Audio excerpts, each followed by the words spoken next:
Sunday lunch যাকে বলে কলকাতায় আমরা যে ছবি দেখছি পাওয়ার লাঞ্চে রাজ্যকে পাওয়ারফুল করার রোড ম্যাপ কি?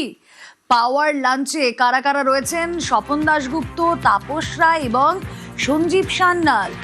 লাঞ্চে অর্থমন্ত্রী, শিল্পমন্ত্রী এবং পিএম এর আর্থিক উপদেষ্টা মণ্ডলীর সদস্য। এই পাওয়ার লাঞ্চের মাধ্যমে কি পাওয়ারফুল রোড ম্যাপ তৈরি হচ্ছে?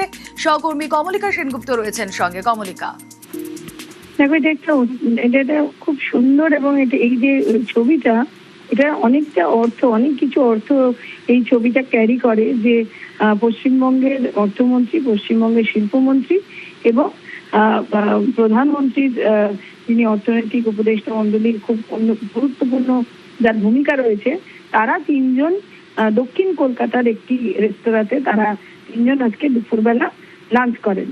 এটা দেখে তো অবভিয়াসলি তারা লাঞ্চ করছেন তিনজন একসাথে, কিন্তু তিনজনের যা পরিচয় আমরা জানি, স্বপন দাশগুপ্তের সঙ্গে সঞ্জীব সান্যালের বহুদিনের পরিচয় এবং বহুদিনের তাদের মেলামেশা। কিন্তু বাংলার যে অগ্রগতি, যে যা নিয়ে এখন সবাই চিন্তিত এবং কেন্দ্র রাজ্য তারা সবাই একসাথে মিলে যেরকম এই রাস্তাটাকে আগে নিয়ে যেতে চাইছে, আজকে দুপুরবেলার এই যে পাওয়ার লাঞ্চ, অর্থাৎ এই যে তাদের একসঙ্গে খাওয়া দাওয়া, তাতে এই বিষয় নিয়ে অবশ্যই আলোচনা হয়েছে, যেটা আমরা জানতে পারছি সূত্রের মারফতে। এবং এই ছবিটা একটা খুব পজিটিভ বার্তা দিচ্ছে বাংলার জন্য, বাংলার এগিয়ে যাওয়ার জন্য।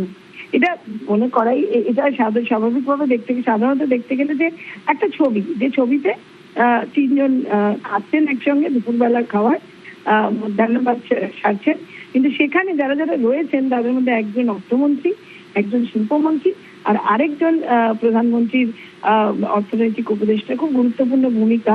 এবং অবশ্যই তাদের এই আলোচনার মধ্যে পশ্চিমবঙ্গ তো রয়েছে। আমরা জানি যে গত দুদিন ধরে সঞ্জীব সান্যাল তিনিও কলকাতায় আছেন, তিনিও নানান রকমের সাজেশন দিচ্ছেন এবং কিভাবে বাংলাকে এগিয়ে নিয়ে যাওয়া যায়।